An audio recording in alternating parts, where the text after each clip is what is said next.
My fiancé's father is forcing me to marry my fiancé's twin brother. His marriage paid the price instead. My fiancé Oliver and his twin brother Blake couldn't be more different.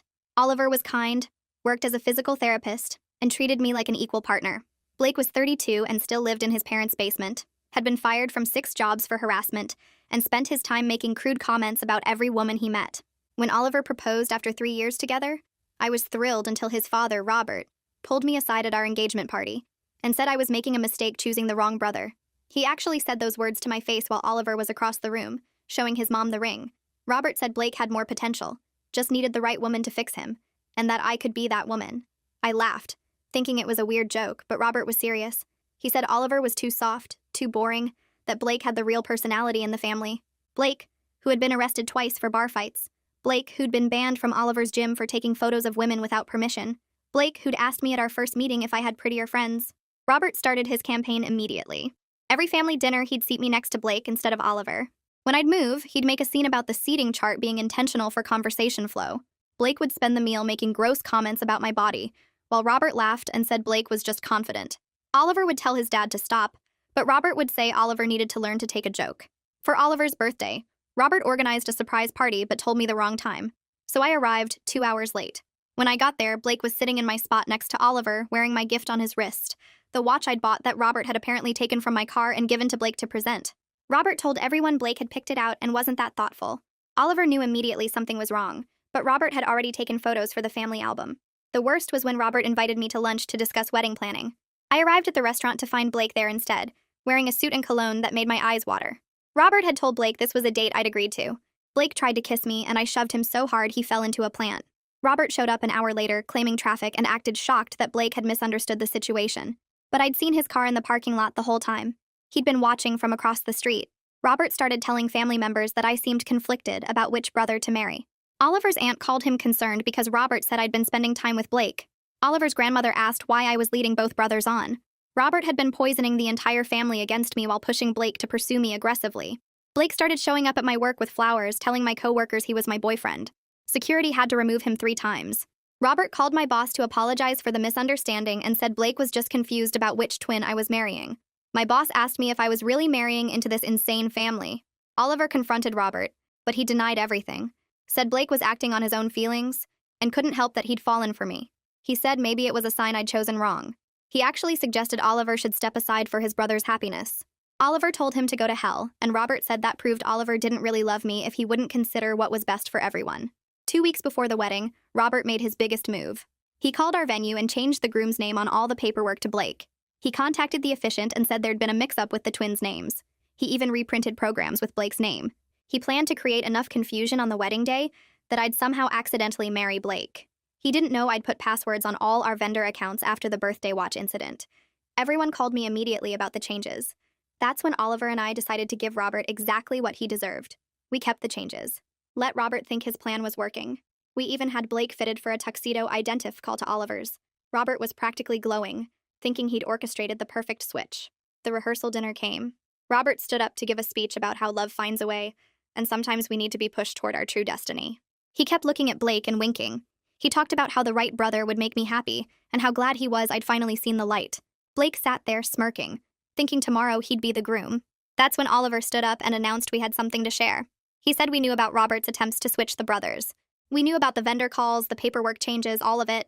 Oliver pulled out printed emails from every vendor confirming Robert's interference. Then I stood up and said, since Robert loved Blake so much and thought he was such a catch, we had a surprise.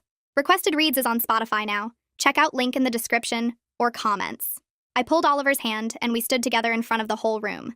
My voice came out stronger than I expected when I said we had a surprise for everyone tonight.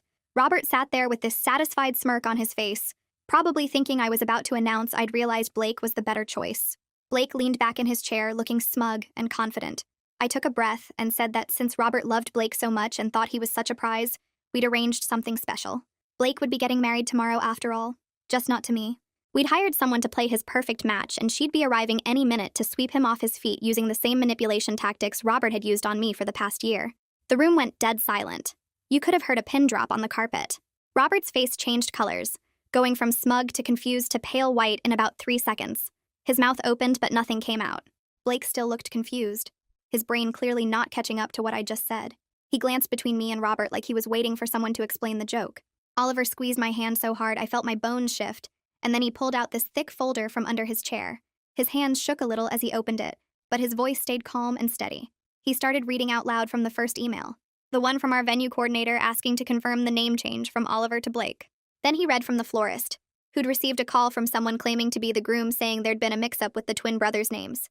Then the caterer, then the photographer, then the DJ.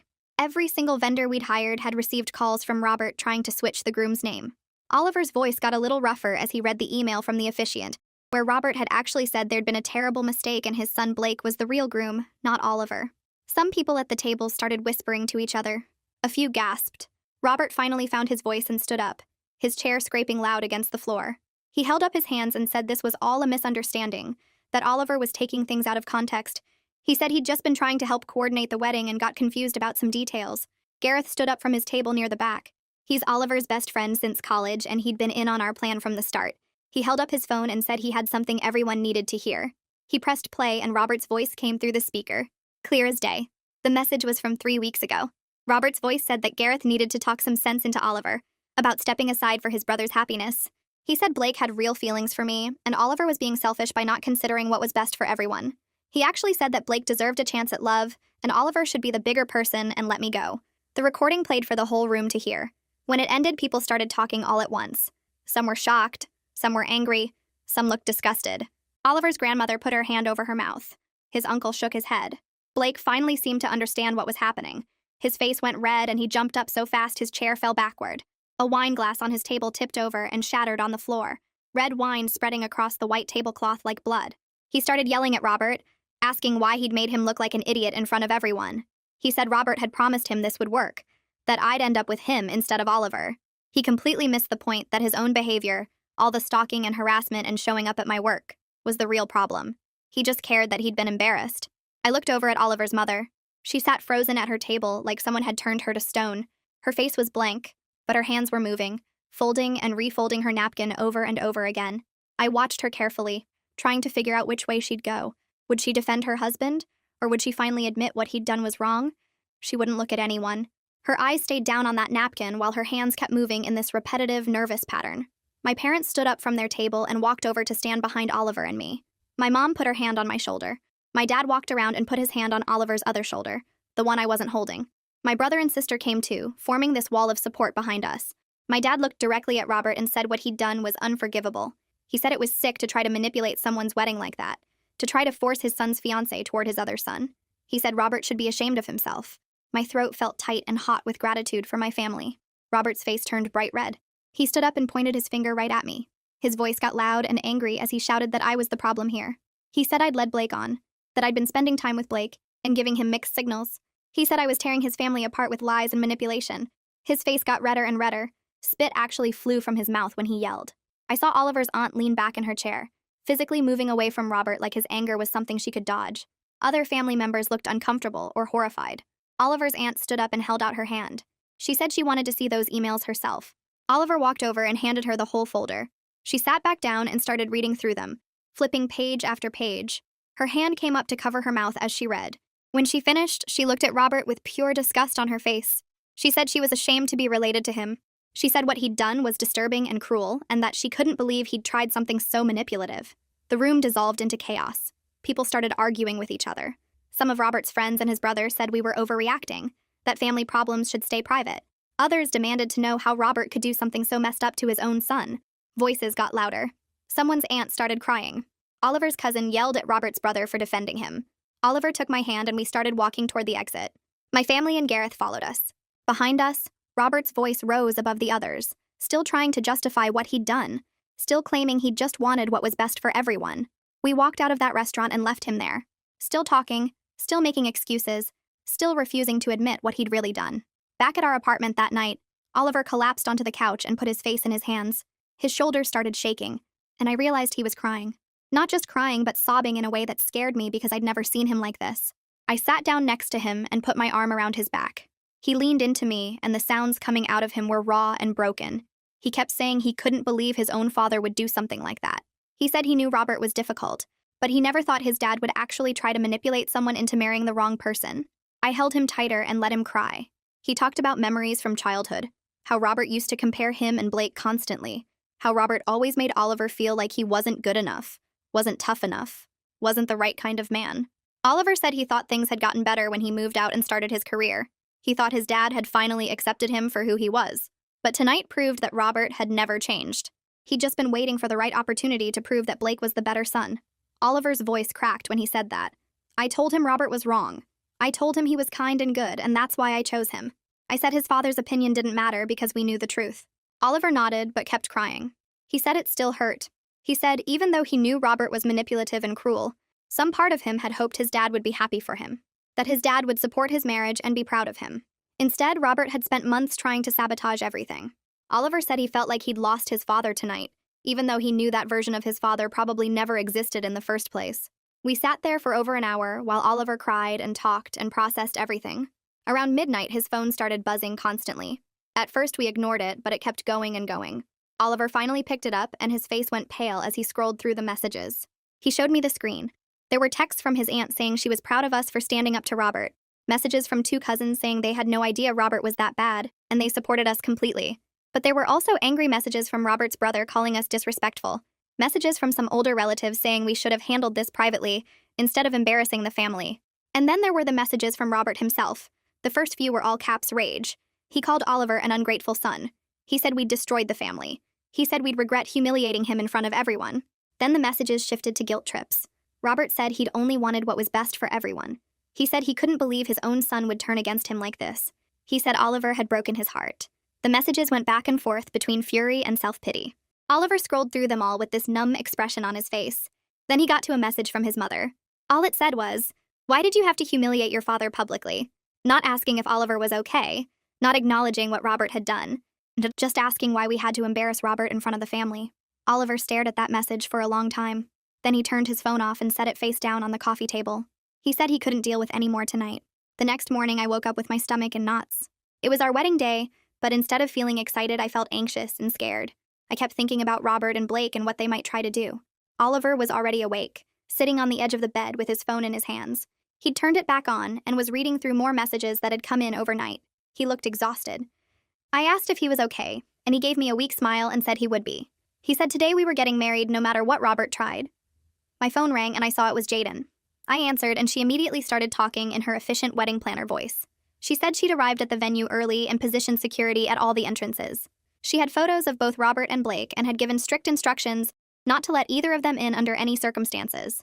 She said the venue staff was aware of the situation and everyone was on high alert. I felt some of the tension leave my shoulders. I thanked her and she said not to worry, that she had everything under control. Oliver reached over and squeezed my hand after I hung up. I went to my parents' house to get ready, and the moment I walked in, Maxine was there checking her phone. She looked up and said she'd already called all our vendors to confirm the passwords were still active and secure. She said she'd appointed herself head of security for the day and was taking it very seriously.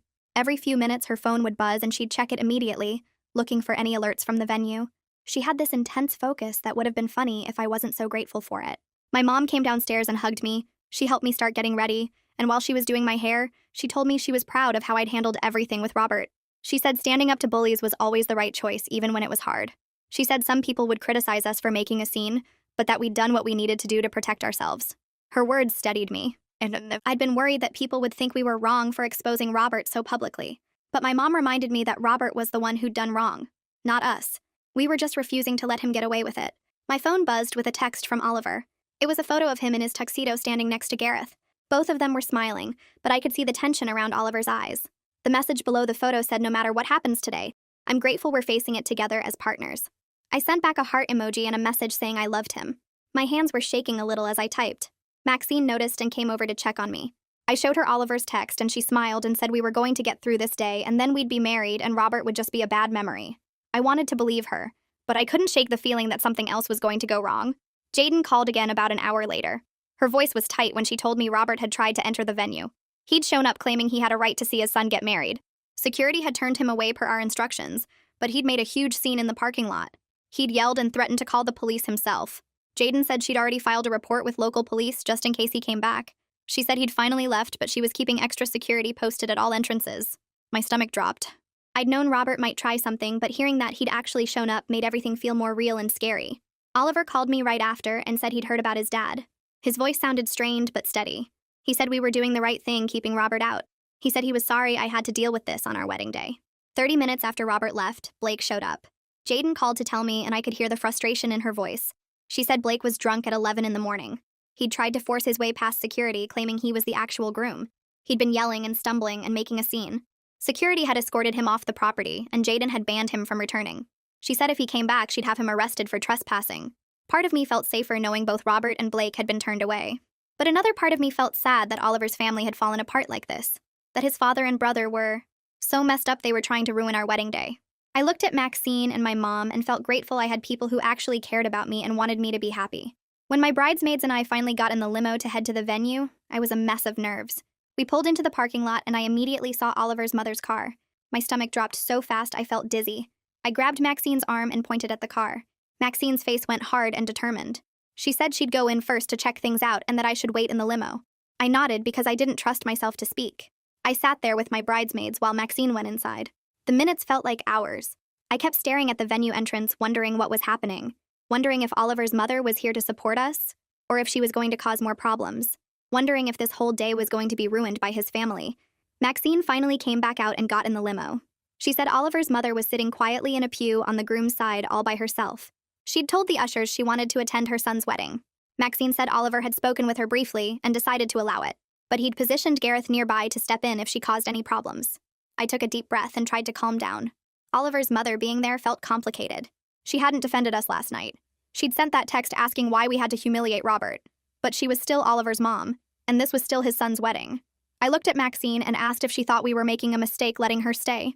Maxine said Oliver knew his mother better than we did, and if he thought it was okay, then we should trust his judgment. I nodded and smoothed down my dress and told everyone I was ready to go inside. The ceremony venue looked different from I'd imagined. The chairs were filled with people who'd spent the last year watching Robert try to manipulate me into marrying Blake. Some of them had believed his lies about me being conflicted. Some of them had called Oliver to ask what was really going on. Now they were all here, sitting quietly, waiting to see what would happen after last night's explosion at the rehearsal dinner. I stood in the back hallway with my bridesmaids, holding my dad's arm, listening to the music start. Maxine adjusted my veil one more time and squeezed my hand. She whispered that I looked beautiful, and that Oliver was going to lose it when he saw me. My dad kissed my forehead and asked if I was ready. I nodded because I couldn't speak without crying. The doors opened and everyone stood up. I kept my eyes locked on Oliver at the front of the aisle. He was standing next to Gareth, wearing the tuxedo we'd picked out together, and his face just crumpled when he saw me. Tears started running down his cheeks immediately. I heard whispers as I walked past the rows of guests. People were definitely talking about what happened last night. I could see the empty seats on the groom's side, where Robert and Blake should have been sitting. Oliver's mother was there alone in the front row, but Robert's chair next to her was conspicuously vacant. Blake's seat was empty too. The absence felt like a weight pressing down on the whole ceremony. I focused on Oliver's face and kept walking. Nothing else mattered except getting to him. When I reached the front and my dad put my hand in Oliver's fingers were shaking. He mouthed that I looked perfect and I mouthed back that he was crying. He laughed and wiped his eyes with his free hand. The officiant started talking about marriage and commitment and choosing your partner every day. I tried to listen, but I kept thinking about how this should have been different.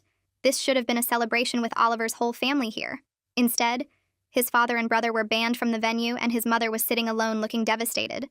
The officiant asked us to face each other for our vows. Oliver held both my hands and started speaking about how I made him braver, how I taught him to stand up for what was right even when it was hard.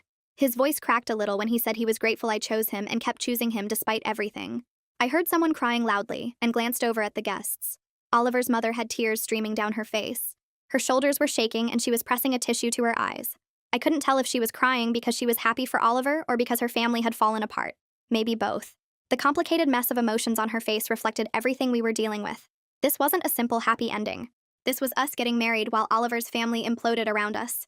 I said my vows about partnership and respect and building a life based on honesty.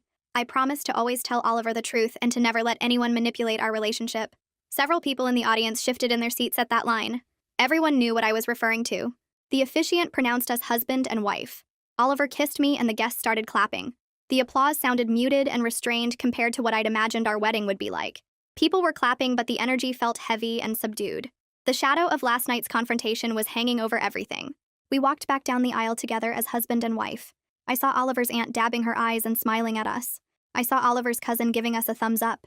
I also saw 3 empty chairs where other relatives had apparently decided not to come after what happened at the rehearsal dinner. The family division was already visible. The reception hall was decorated exactly how we'd planned. White flowers everywhere, candles on every table, soft music playing. It should have felt magical, but instead it felt tense. Oliver and I stood by the entrance greeting guests as they came in. Several of Oliver's relatives approached us immediately. His aunt hugged us both and said she was ashamed of Robert's behavior. She said what he did was sick and wrong, and she supported us completely. Oliver's cousin apologized for not speaking up sooner about the weird things Robert had been saying. He said he should have called Oliver months ago when Robert started talking about me being confused about which brother to marry. 3 more relatives came over to express similar sentiments. They were sorry. They supported us. They thought Robert's manipulation was disturbing, but other relatives avoided us entirely. Oliver's uncle walked past us without making eye contact and went straight to the bar. 2 of Robert's friends left immediately after the ceremony without even coming to the reception. Oliver's grandmother sat at a far table and wouldn't look at us. The family division was painfully obvious in who approached us and who didn't, who sat where and who talked to whom. Oliver kept his arm around my waist the whole time, but I could feel the tension in his body. We sat down for dinner, and I watched Oliver's mother across the room. She was sitting alone at a table, picking at her food, not talking to anyone. She looked small and sad and lost. Halfway through the meal, she stood up and walked over to our table.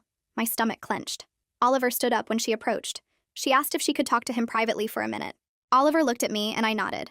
They walked a few feet away, and I watched them talk. Oliver's mother was crying again. She kept touching Oliver's arm, and he kept nodding. They talked for maybe 5 minutes before Oliver hugged her. When he came back to the table, he told me she apologized. She said she was sorry for not defending him sooner. She said she knew Robert's behavior toward me was wrong, but she didn't want to believe her husband was capable of that level of manipulation. She said she should have protected Oliver from his father's toxicity. Oliver's voice was quiet when he told me this. He said her apology felt genuine but incomplete. She didn't acknowledge her own role in enabling Robert. She didn't admit that she'd sent him that text last night asking why we had to humiliate Robert. She was sorry, but she was still making excuses. I squeezed Oliver's hand under the table. My dad stood up to give his toast. He talked about how proud he was of me and how much he liked Oliver. He said the most important thing in a marriage was choosing a partner who respects your boundaries and builds you up rather than tears you down. He said manipulation and control have no place in real love. Several people glanced at Oliver's mother when he said that. She stared down at her plate and didn't look up. My dad raised his glass and everyone drank. The toast was perfect but also pointed. Everyone knew what he was really talking about. Gareth stood up next for his best man speech. He started with a funny story about Oliver in college. Something about Oliver staying up all night to help a classmate study for an exam, even though Oliver had his own exam the next morning. He talked about how Oliver was the most genuinely kind person he'd ever met, how Oliver treated everyone with respect and dignity, how Oliver had always been the brother who saw people as equals rather than objects to control. The contrast with Blake wasn't subtle at all. Gareth never said Blake's name, but everyone understood. Several guests shifted uncomfortably in their seats. Oliver's mother wiped her eyes again. The speech was warm and loving, but it also highlighted everything that made Robert's manipulation so twisted. Oliver was good, and Robert had tried to destroy that. We stood up for our first dance. Oliver held me close and we swayed to the music. He whispered that he was grieving. He said this should have been a celebration with his whole family, but instead, half of them weren't speaking to us. He said he felt sad about the family gathering we'd never have. But he also said he felt free. Free from his father's toxic influence. Free from the constant pressure to accommodate Blake's behavior. Free to build the life he actually wanted. I told him it was okay to feel both things at once. Grief and relief. Sadness and freedom. Life wasn't simple or clean. We kept dancing, and I felt his body relax slightly against mine. Around 9 o'clock, one of the venue staff came running over to Jaden. I watched them have an urgent conversation, and then Jaden walked quickly toward the exit doors. Oliver and I followed her. Through the glass doors, I could see Blake pounding on the locked entrance. He was screaming something, but I couldn't hear the words clearly. His face was red and twisted with rage. Security guards were standing between him and the doors. Jaden pulled out her phone and called the police. Blake kept pounding and yelling. I caught fragments of what he was screaming. Something about me being a manipulative liar. Something about me stealing his life. Something about how I was supposed to marry him. Oliver stood at the window watching his brother completely lose control. His face looked devastated. Not angry, just broken. 2 police cars pulled into the parking lot within minutes. Officers got out and approached Blake. He tried to push past them toward the doors. They grabbed his arms and he started fighting them. It took 3 officers to get him into handcuffs. They walked him to one of the police cars and put him in the back seat. Blake was still screaming through the car window. Oliver watched the whole thing happen. He didn't say anything, just stood there with his hand pressed against the glass. Jaden came back inside and told us Blake had been removed from the property and would be charged with trespassing and disorderly conduct. She apologized that it happened at all. Oliver thanked her quietly. We went back to the reception, but the mood had completely shifted. Several guests had seen what happened with Blake through the windows. People were whispering and looking uncomfortable. 3 couples left early without saying goodbye. Oliver's grandmother left immediately after Blake was arrested. 2 of Oliver's cousins made quick excuses and departed. The reception that was supposed to go until midnight ended around 10. People were tired and upset and ready to leave. Oliver and I stood by the door thanking people as they left. Most people hugged us and wished us well. A few just nodded awkwardly and hurried out. By 10:30, only my immediate family and Gareth and Maxine were left. We all stood around for a few minutes, not knowing what to say.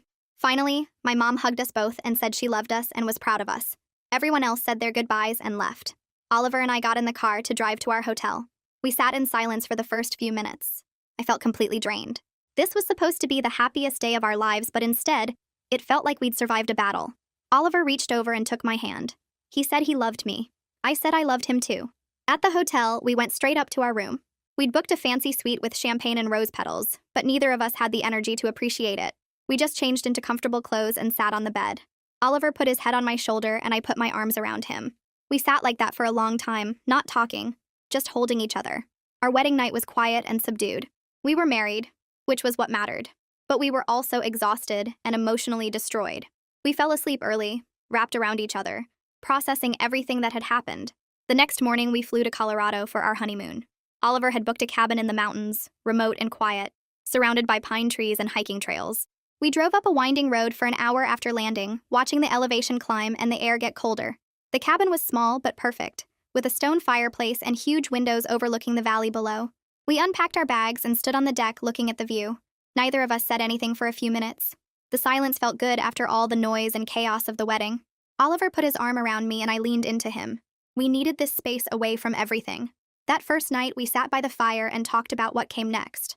Oliver said we should limit contact with his family for a while. At least 3 months, maybe longer. Everyone needed time to process what happened at the rehearsal dinner and the wedding. His mom needed space to figure out her relationship with Robert. Blake needed to deal with his own issues without dragging us into them. Robert needed to face what he'd done without us there to blame.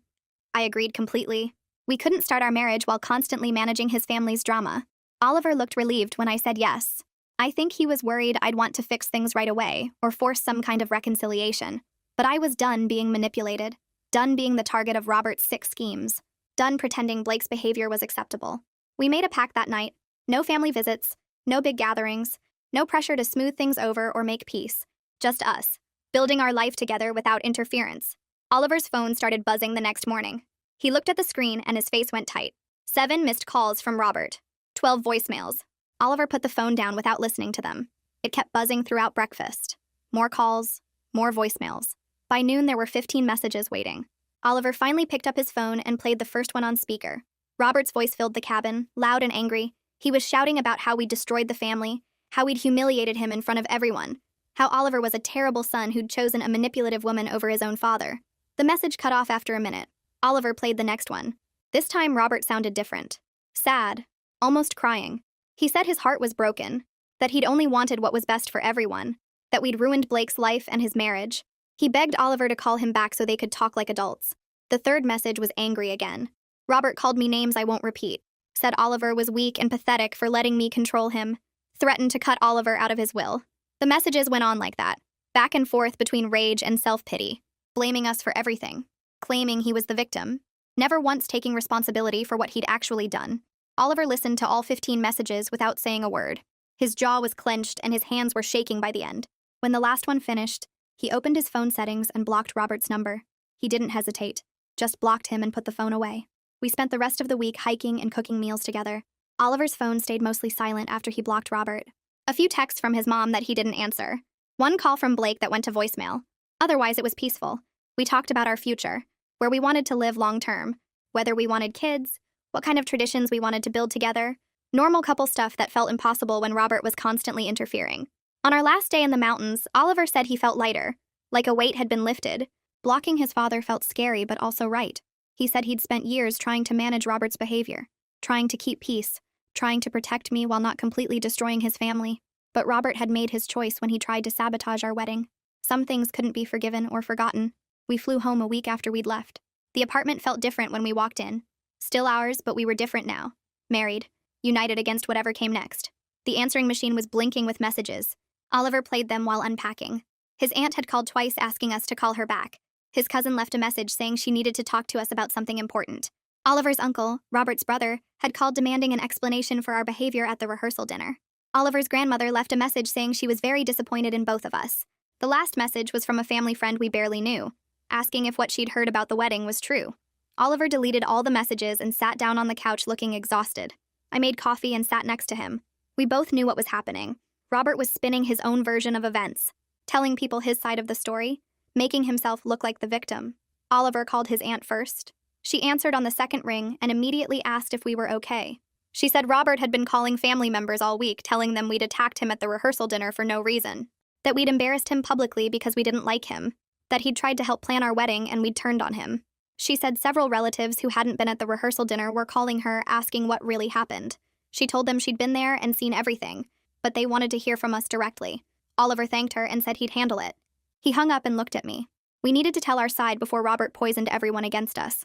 That night, Oliver sat at his laptop and started writing. He wrote for 3 hours straight, barely stopping. I read over his shoulder as he typed. He explained everything Robert had done, the seating arrangements at family dinners, the birthday watch incident, the fake lunch date with Blake, the vendor interference, the changed paperwork, all of it laid out in detail with dates and examples. He attached the vendor emails we'd printed for the rehearsal dinner, screenshots of Robert's text messages pushing Blake toward me, photos of Blake at my workplace that security had documented, everything we had to prove what Robert had done. At the bottom, Oliver wrote that he wasn't asking anyone to choose sides. He just wanted people to know the truth before making judgments. He said we needed space and wouldn't be attending family events for a while. He asked that people respect our boundaries and stop pressuring us to reconcile with Robert before Robert took responsibility for his actions. Oliver read it through twice, then hit send to his entire extended family email list. 43 people got that email. His grandparents, aunts, uncles, cousins, family friends, everyone. We went to bed not knowing how people would react. The responses started coming in the next morning. Oliver's aunt replied first saying she was proud of him for standing up to Robert. She said she was cutting contact with Robert until he got help for whatever was wrong with him. Oliver's 2 cousins sent similar messages. They'd witnessed enough of Robert's behavior over the years to believe everything Oliver wrote. They said they were on our side completely, but other responses weren't as supportive. Robert's brother sent a long, angry email defending Robert and saying we'd clearly misunderstood innocent attempts to help. He said family should forgive and move on, that airing dirty laundry publicly was shameful. Several of Oliver's older relatives sent shorter versions of the same message. They thought we'd overreacted. They said Robert might have made mistakes, but he meant well. They urged us to apologize and make peace. Oliver's mother sent a message that was careful and neutral. She said she loved Oliver and wanted him to be happy. She said she believed us about what Robert did, but she was still processing everything. She needed time to figure out her own path forward. She didn't take a clear side either way. Oliver read all the responses out loud to me. The family was splitting exactly like we'd expected. Some people firmly supported us. Others defended Robert. And some, like his mother, were trying to stay neutral and maintain relationships with everyone. Oliver looked sad but not surprised. He said this was probably how it would be from now on. Some family members at holidays and events, others absent. Awkward phone calls and uncomfortable decisions about who to invite to what. The price of standing up to Robert was a fractured family. 3 weeks later, Oliver got a call from his supportive cousin. Blake had been arrested the night before. Drunk and disorderly conduct at a bar downtown. The police report said he'd been ranting about his brother stealing his fiancé. He'd gotten into a fight with another patron who told him to shut up. Blake had shoved the guy into a table and security called the cops. Oliver listened to his cousin explain what happened. His face looked tired and sad. He thanked her for telling him and hung up. He sat quietly for a minute, then told me about Blake's arrest. I asked how he felt about it. Oliver said he felt sad, but not surprised. Blake's life had been on this path for years. The arrest was just another step in the same direction. He said part of him wanted to help Blake, but he knew that would just enable more bad behavior. Blake needed to face consequences for once instead of having family bail him out. I was dealing with my own stuff. The year of manipulation and boundary violations had messed me up more than I wanted to admit. I kept having dreams about Robert watching me from parking lots, about Blake showing up at my work, about the restaurant where Blake tried to kiss me. I'd wake up anxious and it would take hours to shake the feeling. I finally made an appointment with a therapist, a woman named Dr. Smith who specialized in family trauma. I went to my first session not sure what to say. She asked me to describe what happened and I started talking. Once I started, I couldn't stop. I told her everything. The engagement party, the seating charts, the birthday watch, the vendor interference, the rehearsal dinner confrontation. All of it came pouring out. Dr. Smith listened without interrupting. When I finished, she was quiet for a moment. Then she said what Robert did was psychological abuse. He deliberately tried to destabilize my sense of reality. make me doubt myself, isolate me from Oliver. Hearing her name it so clearly made something click in my brain. I wasn't crazy for being so affected by what happened. It was actual abuse, intentional and calculated. Dr. Smith said my anxiety and dreams were normal responses to sustained manipulation. We'd work on processing what happened and rebuilding my sense of safety. She asked if Oliver would be willing to come to some sessions together. I said I'd ask him. Oliver agreed immediately when I brought it up. He said he wanted to work on building our life together separate from his toxic family. We started going to couples counseling with Dr. Smith every other week. She helped us talk about what family meant to us now, what boundaries we needed, how to support each other when his family tried to push back against those boundaries. Dr. Smith said we got to define family for ourselves. It didn't have to include people who refused to respect us or our relationship. Family could be the people we chose, not just the people we were born to. That idea felt revolutionary. We could build something new instead of trying to fix something broken. 4 months after the wedding, I got a Facebook message request from Robert. I almost deleted it without reading, but something made me open it. The message was long. Robert wrote that Oliver had always been jealous of Blake, that Blake was more confident and successful and Oliver couldn't handle it. He said Oliver had manipulated me into believing lies about his innocent attempts to help Blake find love. He claimed everything that happened was Oliver's fault for being insecure and vindictive. He said I seemed like a smart woman and he hoped I'd see through Oliver's manipulation before it was too late. I read the whole thing feeling cold. Robert still didn't get it. Still blamed everyone but himself. Still thought he could manipulate me even after everything that happened. I took screenshots of the entire message, sent them to Oliver with a note saying his father tried to contact me. Then I blocked Robert without responding. Oliver looked at the screenshots and shook his head. He said Robert would never change, never take responsibility, never admit what he'd done was wrong. We'd made the right choice, cutting contact. A week later, Oliver's mother called. She wanted to invite us to Thanksgiving dinner at her house, 4 months after the wedding. Oliver put the phone on speaker so I could hear. His mother said she missed him. She wanted to see us and spend time together as a family. She promised it would just be her and us. No Robert, no Blake, just a quiet dinner. Oliver asked if she was still in contact with Robert. His mother hesitated, then said yes. They were still married, still living together. She said their relationship was complicated, but she wasn't ready to leave. Oliver's face fell. He asked if Robert would know we were coming to Thanksgiving. His mother said she wouldn't tell him, but she couldn't promise he wouldn't find out somehow. Oliver thanked her and said he needed to talk to me before deciding. He'd call her back. We hung up and sat in silence for a long time. This was the impossible decision we'd been dreading. If we went to Thanksgiving with Oliver's mother, were we accepting her continued relationship with Robert? Were we saying it was okay that she stayed with him after everything he'd done? But if we didn't go, we'd be cutting off Oliver's mother completely. She was trying to maintain some relationship with us.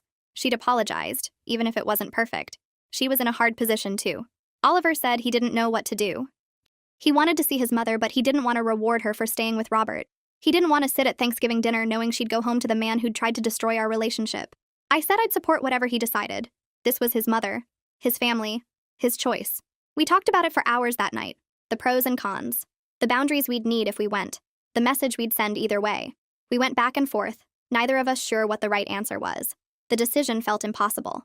In the end, Oliver and I decided not to go to his mother's house for Thanksgiving. The decision took us 3 days of talking it through, weighing what we owed her against what we owed ourselves. Oliver called her back and told her we appreciated the invitation, but we needed more time. His voice shook when he said it. I could hear his mother crying through the phone even though it wasn't on speaker. She said she understood, but asked if Oliver could at least call her on Thanksgiving Day. He promised he would. We spent the holiday at my parents' house instead, surrounded by my siblings and their kids, eating too much pie and watching football. It felt right being there with people who had never tried to manipulate us or push us towards something we didn't want. But it also felt sad knowing Oliver's mother was probably sitting alone in her house while Robert did whatever Robert was doing. Oliver excused himself around 3 in the afternoon and went outside to make the call. I watched him through the kitchen window, pacing back and forth on the driveway with the phone pressed to his ear. He was out there for almost 40 minutes. When he came back and his eyes were red and he went straight to the bathroom, I found him sitting on the edge of the tub with his head in his hands. He told me his mother had cried the whole time, saying she missed him and wished things were different. She said she understood why we were staying away, but it didn't make the loneliness any easier. Oliver had tried to explain that we needed boundaries to protect ourselves, that her choice to stay with Robert made it impossible for us to be around her right now. She had said she knew that, said it wasn't fair to ask us to come back until she figured out what she was doing with her marriage. Then she had thanked him for calling and told him she loved him. Oliver sat there on the bathroom floor and cried for his mother, for the family that used to exist before everything fell apart. 3 weeks later, right before Christmas, Oliver's mother called again. This time, her voice sounded different, more stressed. She said Blake had lost another job. His seventh firing in 2 years, and this one was from a warehouse where he'd been working night shifts. The manager said Blake had shown up drunk twice in 1 week, and they couldn't keep him on. Oliver's mother asked if Oliver could help Blake find work since he was so good at helping people, since he had connections through his physical therapy practice. I watched Oliver's face harden as she talked. He put the phone on speaker so I could hear. She was going through a list of Blake's skills, trying to make him sound employable, but everything she said just highlighted the problem. Blake was good with his hands when he showed up on time. Blake could lift heavy things when he wasn't hungover. Blake worked well with others when he controlled his temper. Oliver let her finish before he responded. He told her gently but firmly that Blake's employment problems came from Blake's behavior, not from a lack of opportunities. He said helping Blake find another job would just enable him to keep making the same mistakes without facing consequences. He said the kindest thing anyone could do for Blake right now was to let him experience the natural results of his choices, instead of constantly rescuing him. Oliver's mother went quiet for a long time. Then she said she was just trying to help her son, that she didn't know what else to do. Oliver told her he understood, but that he couldn't be part of the rescue cycle anymore. After he hung up, he looked exhausted. He said he felt guilty, but he knew he'd done the right thing. I held his hand and told him that setting boundaries with family was one of the hardest things a person could do. We hosted a small party at our house for New Year's Eve. Just close friends and my family, maybe 20 people total. I spent the afternoon cooking while Oliver set up the living room with chairs and a folding table for drinks. Maxine arrived early to help me finish the food, and we worked together in the kitchen, chopping vegetables and mixing dips. My parents came with my 2 brothers and their families. The kids ran around the house playing tag while the adults talked and laughed. Gareth showed up with his girlfriend and a bottle of champagne. Everyone was relaxed and happy, no tension, no watching over shoulders for someone to cause problems. Around 11:30, we all gathered in the living room to watch the countdown on TV. I looked around at the faces of people who genuinely cared about us, who supported us without trying to control us or push us toward something we didn't want. This was the first major holiday celebration in months where I felt completely safe. No wondering if Robert would show up and make a scene. No Blake trying to insert himself where he wasn't wanted. No careful navigation of family politics and Robert's manipulation. Just people we loved, celebrating together. When midnight came and everyone cheered, Oliver kissed me and whispered that this felt like starting fresh. We were building our own traditions separate from his family's chaos. We got to decide what family meant to us now. In January, Oliver's aunt called with news about Robert. She said he'd been asked to step down from his position on a community board that organized local charity events. Apparently, several board members had heard about what happened at our wedding through the family network. They'd approached Robert privately and suggested he resign rather than forcing them to remove him. Robert had tried to defend himself, claiming we'd blown everything out of proportion, but too many people knew the truth. The aunt said Robert was furious about it, calling everyone traitors and saying the whole town was against him. But the reality was that his manipulation campaign had social consequences beyond just family relationships. People in the community who respected Oliver and knew his character had started questioning Robert's judgment and integrity. The aunt said she'd heard through another friend that Robert had also been quietly removed from a volunteer position at his church. Nothing official or public, just a phone call suggesting he take a break from leadership roles. Oliver listened to all of this with a complicated expression. Part of him was satisfied that Robert was facing real consequences. Part of him felt sad that his father's reputation was crumbling. I reminded him that Robert had done this to himself, that these were the natural results of his choices. The same concept Oliver had explained to his mother about Blake. 2 weeks later, Oliver's mother called crying. Blake had been arrested for his second DUI. He'd crashed his car into a mailbox at 2 a.m, not hurt, but definitely drunk. The judge had ordered substance abuse treatment as part of his sentence. Blake was going to a 30-day residential program starting the following week. Oliver's mother begged Oliver to visit Blake in rehab, to show family support during this difficult time. She said Blake needed to know people still cared about him, that he wasn't alone. Oliver took a deep breath before responding. He told his mother that Blake needed to face the consequences of his actions, without family members rushing in to make him feel better about it. He said true support meant letting Blake sit with the discomfort of what he'd done and make real changes, not just reassuring him that everything would be okay. He said he hoped the treatment program would help Blake, but that he wouldn't be visiting. His mother started crying harder, saying she didn't understand how Oliver could be so cold to his own brother. Oliver's voice stayed calm, but I could see his hands shaking. He said he wasn't being cold. He was being honest about what Blake needed, which was accountability, not rescue. After the call ended, Oliver sat on the couch staring at nothing for 20 minutes. A few days later, we met Oliver's mother for lunch at a restaurant halfway between our house and hers. We'd spent hours the night before establishing clear boundaries for this meeting. Oliver called her that morning to lay out the terms. We would meet once a month at a neutral location for lunch. We would not attend any events where Robert or Blake would be present. We would not discuss Robert or Blake during our visits unless his mother brought up something directly affecting her safety or well-being. If she tried to guilt us about them or push us to reconcile, we would end the visit immediately. Oliver's mother agreed through tears, saying limited contact was better than none, that she would respect whatever boundaries we needed. The lunch itself was tense at first. We sat at a corner table and ordered food while making awkward small talk about the weather and the restaurant's menu. Oliver's mother kept twisting her napkin in her lap, clearly nervous. But slowly, the conversation found safer ground. She asked about my work and actually listened to my answer, instead of just waiting for her turn to talk. She asked Oliver about his physical therapy patients and seemed genuinely interested in the stories he shared. We made it through the entire meal without anyone mentioning Robert or Blake. As we were leaving, Oliver's mother hugged us both and thanked us for giving her this chance. In the parking lot afterward, Oliver said it was a start, just a small step. But trust would take much longer to rebuild. Our second monthly lunch in February went better than the first. Oliver's mother showed up with photos on her phone of a garden she was planning for spring. She talked about joining a book club with women from her neighborhood. She asked about our house and what projects we were working on. The conversation felt more natural, less like we were all walking on broken glass. She didn't try to bring up Robert or Blake even once. When we said goodbye, she told Oliver she was proud of him for building a good life. On the drive home, Oliver said he could see his mother trying to develop an identity separate from being Robert's wife and Blake's mother. He said it gave him hope that maybe eventually they could have a real relationship again. That same week, I got a promotion at work. My boss called me into her office and told me they were creating a new senior position and wanted me to fill it. More responsibility, better pay, a small team to manage. I'd been working toward this for 2 years, and it felt amazing to have it actually happen. I called Oliver from my car before driving home, and he answered on the first ring. I told him the news, and he shouted so loud I had to pull the phone away from my ear. That night, he surprised me with reservations at a nice restaurant downtown, just the two of us. We sat at a table by the window, and he toasted to my success with champagne. The simplicity of celebrating an achievement without family drama crashing in felt luxurious. No Robert showing up to make it about Blake, no complicated family dynamics to navigate, just Oliver being genuinely happy for me and us enjoying a quiet dinner together. He told me he was proud of me and that he loved seeing me succeed. We walked home afterward holding hands, talking about what we'd do with the extra money from my raise. In March, Oliver's cousin called with her own good news. She was engaged and planning a wedding for the following fall. She wanted to tell us personally before sending out save the dates. Then she said something that made both Oliver and I exhale in relief. She said Robert and Blake were not invited to her wedding, that she'd witnessed Robert's manipulation firsthand at our rehearsal dinner, and wanted no part of that toxicity at her celebration. She said she'd already told her parents, and they supported the decision. Oliver thanked her for being so clear about her boundaries, and told her we'd be honored to attend. After the call, we looked at each other, and Oliver said it felt good, knowing we weren't the only ones in the family willing to draw lines. His cousin's wedding would be a place where we could actually relax and celebrate without watching our backs. 2 weeks later, Oliver's mother called crying again. Blake had completed his 30-day rehab program and been released the previous Thursday. By Saturday, he'd relapsed, showing up drunk at her house asking for money.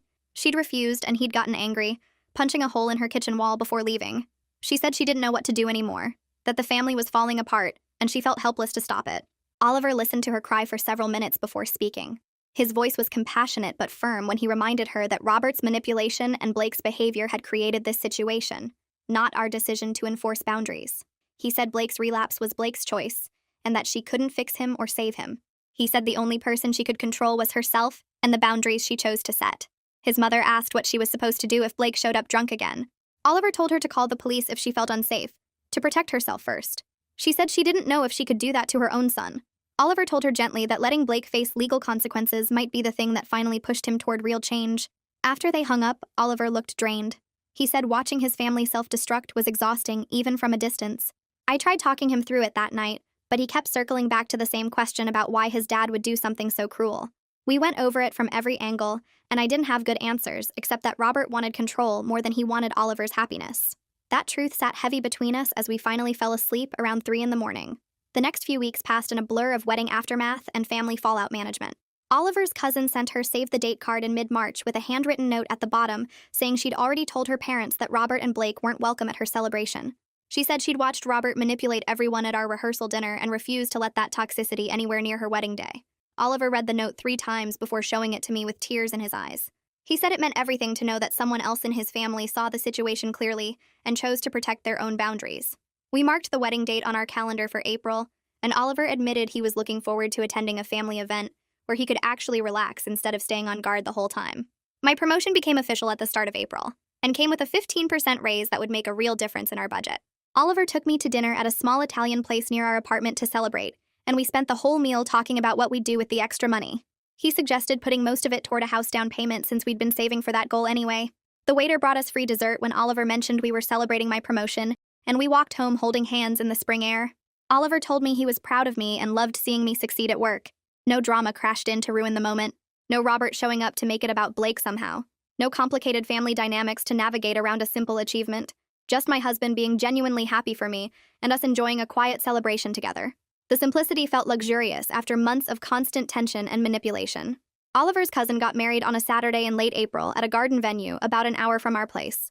We drove there together listening to music, and Oliver seemed lighter than I'd seen him in months. The ceremony was beautiful and simple, with the couple's closest friends and family gathered under flowering trees. During the reception, I watched Oliver dance with his aunt and his supportive cousins, without that tense watchfulness he'd carried at our own wedding. Nobody was plotting or scheming or trying to manipulate anyone. It was just people who genuinely cared about each other celebrating something happy. When Oliver and I danced together later, he pulled me close and said this was what our wedding should have felt like. I agreed, but also pointed out that we'd survived something really hard together and come out stronger on the other side. He kissed my forehead and said he was grateful for that perspective, even though he still mourned what we'd lost to his father's toxicity. We stayed until the end of the reception and drove home, tired but genuinely happy. Oliver said on the drive that he thought we'd both done a lot of healing in the 6 months since our wedding, and I could see the truth of that in how much more relaxed he seemed. Oliver's mother called him in early May with news that she'd filed for legal separation from Robert. Her voice shook on the phone as she explained that she couldn't keep living with someone who'd done what Robert did to their son. Oliver listened quietly and told her he was proud of her for protecting herself, even though he knew it was hard. After the call ended, he sat on our couch looking sad but also relieved. He said he'd been worried about his mother staying trapped with Robert forever, and that her decision to leave gave him hope she might actually start healing too. 2 weeks later, his aunt called with family gossip that Robert had already started dating someone new. Apparently, he'd met her at his gym and was already trying to control who she spent time with and where she went.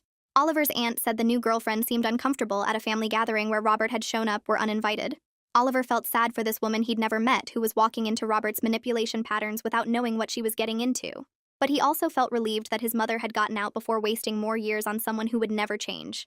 Blake moved to another state in June to live with Robert's brother, who apparently offered him a place to stay and help finding work. Oliver's mother told us about it during one of our monthly lunches and seemed relieved that Blake would be far away getting a fresh start. Oliver nodded and said he hoped the distance would be good for Blake, but he also admitted to me later that he felt guilty about how relieved he was that his brother was gone. Our therapist reminded him during our next session that protecting himself from someone who'd caused harm didn't make him a bad person. She said Oliver had every right to feel relief about Blake being far away, even while hoping his brother eventually got help. Oliver cried during that session and said he'd spent so long trying to be a good brother that he'd forgotten he was allowed to prioritize his own safety and peace. I held his hand and told him I was proud of how much work he'd put into understanding himself better. Oliver's mother called again in mid-June, asking if we could meet for lunch because she had something important to tell us. We met her at a cafe near our apartment, and she looked nervous as she ordered tea. Then she told us she'd started therapy herself and had been working through her own role in enabling Robert's behavior for years. She apologized for not protecting Oliver from his father's toxicity, and for not standing up to Robert when she saw him manipulating me. Her apology was specific this time, instead of vague like before. She listed actual things she'd done wrong, like staying silent at family dinners when Robert seated me next to Blake, or not questioning Robert when he took my gift and gave it to Blake at Oliver's birthday party. She said her therapist was helping her understand how she'd chosen peace over protecting her children, and that she was deeply sorry for those choices. Oliver listened with tears running down his face and told her that her apology meant a lot, because it showed she understood what she'd actually done. I watched them hug across the table and felt cautiously hopeful that Oliver's mother was genuinely trying to change. We bought our first house in late June after months of searching for the right place. It was small with 2 bedrooms and a backyard where we could eventually put in a garden. The mortgage payment would stretch our budget, but we'd saved enough for a good down payment thanks to my raise. Oliver walked through every room during our final walkthrough with this huge smile on his face, talking about where we'd put furniture and how we'd paint the walls. We signed the papers on a Thursday afternoon and got the keys the same day. That night, we sat on the floor of our empty living room eating takeout and making plans for the space. Oliver said it felt good to be building something that was completely ours, without any family drama attached to it. We agreed not to tell Robert or Blake our new address, and Oliver's mother knew, but had proven over the past few months that she'd respect our privacy. Moving in took 2 weekends with help from my family and our close friends. By mid-July, we were mostly settled and starting to feel at home in our own space. We hosted a barbecue at our new house in August with my family and our closest friends, including Maxine and Gareth. Oliver manned the grill while I set up food on our back patio table. Maxine helped me carry drinks outside and told me how happy I seemed compared to a year ago. I realized she was right. The constant stress of Robert's manipulation had lifted, and Oliver and I were building the peaceful life we'd wanted all along. During dinner, Oliver stood up and tapped his glass to get everyone's attention. He said he wanted to thank everyone for supporting us through a really hard year, and that he was starting to feel more joy than grief about his family situation. He said he was learning to build the family he chose rather than mourning the one he couldn't have, and that shift felt important. Everyone raised their glasses, and my dad said he was proud of both of us for protecting our relationship and setting healthy boundaries. The evening felt easy and warm without any underlying tension or drama waiting to explode. Just people who cared about each other enjoying good food and company in our backyard. Oliver's aunt called in late August to report that Robert's new girlfriend had broken up with him after 3 months together. Apparently, Robert had tried to control who she spent time with, and she'd ended things immediately. Now, Robert was telling people she was crazy and unstable, which was exactly the pattern we'd seen him use before. Oliver's aunt said it would be funny how predictable Robert was if it wasn't so sad that he kept hurting people and never learned anything from it. Oliver agreed and said he hoped Robert would eventually face enough consequences to actually change, but he wasn't holding his breath. After the call, Oliver looked at me and said he was glad we'd gotten out when we did, because watching his father repeat the same toxic patterns from a distance was hard enough without being caught up in them directly. Our first anniversary arrived on a Tuesday in late August, and we both took the day off work to spend it together. Oliver surprised me by setting up our backyard with string lights and flowers early that morning. Maxine and Gareth arrived around noon, and the four of us spent the afternoon renewing our private vows to each other. We'd rewritten them to include promises about maintaining boundaries and choosing each other even when it was hard. Oliver's voice shook when he promised to keep protecting our relationship from outside manipulation and to trust me enough to face hard things together. I promised to keep communicating honestly with him and to never let anyone make me doubt what we'd built together. Maxine cried through the whole thing, and Gareth took photos on his phone. Afterward, we ate cake and told stories about the past year, including some of the absurd things Robert had tried that seemed almost funny now from a safe distance. The celebration felt private and meaningful in a way our actual wedding hadn't been able to be with all the family drama hanging over it. Oliver's mother joined us for a quiet anniversary dinner the next evening at a restaurant near our house.